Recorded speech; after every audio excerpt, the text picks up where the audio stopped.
ঈমান যদি না থাকে আপনি নবীর ছেলে হলো জান্নাত পাবেন না।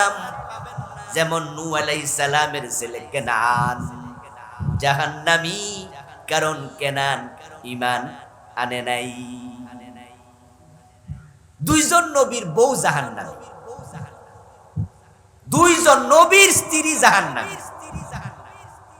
যে দুইজন মহিলা নবীকে রান্না করে খাওয়াইছে, নবীর বাচ্চা পেটে ধারণ করেছে, এক কম্বলের নিচে ঘুমাইছে, স্বামী স্ত্রীর কি মিল, কি মহব্বত, কি ভালোবাসা, অথচ দুইজন নবীর বউ জাহান্নামী, হযরত নূহ এবং হযরত লূত আলাইহিমুস সালাম।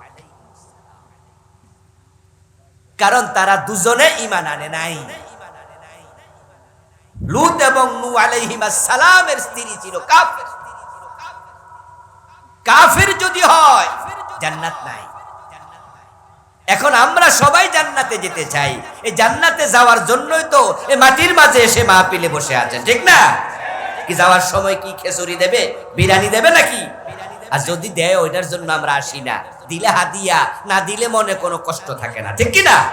আমরা এসেছি আল্লাহর জান্নাতের পথ কেমনে পাওয়া যায় শোনার জন্য, বুঝার জন্য। ঈমান যদি না থাকে কপালে জান্নাত নাই। এখন যে আয়াত আমি পড়ছি সেই আয়াতে আল্লাহ তাআলা বলে ঈমান ছিল ঈমান নাই, ঈমান ছিল ঈমান নাই, এমন ঘটনা ঘটবে। তাহলে আমাদের ঈমান আছে না গেছে গা, একটু আলোচনা করে, একটু পর্যালোচনা করে, হিসাব নিকাশ করে একটু দেখা দরকার আছে না নাই?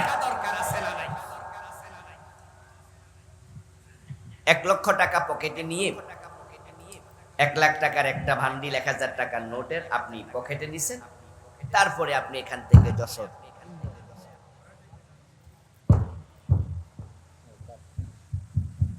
আপনি এই জিকরগাছা থেকে যশোর রওনা দিছেন,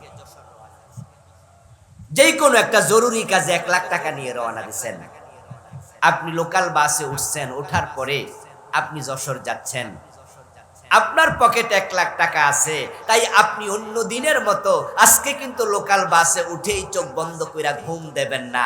আজকে আপনি সজাগ থাকবেন এবং যেই পকেটে টাকাটা রাখছেন ওই পকেটের উপরে হাতটা দিয়ে রাখবেন, মাঝে মাঝে চাপ দিয়াও দেখবেন যে কোনো পকেট মার নিল।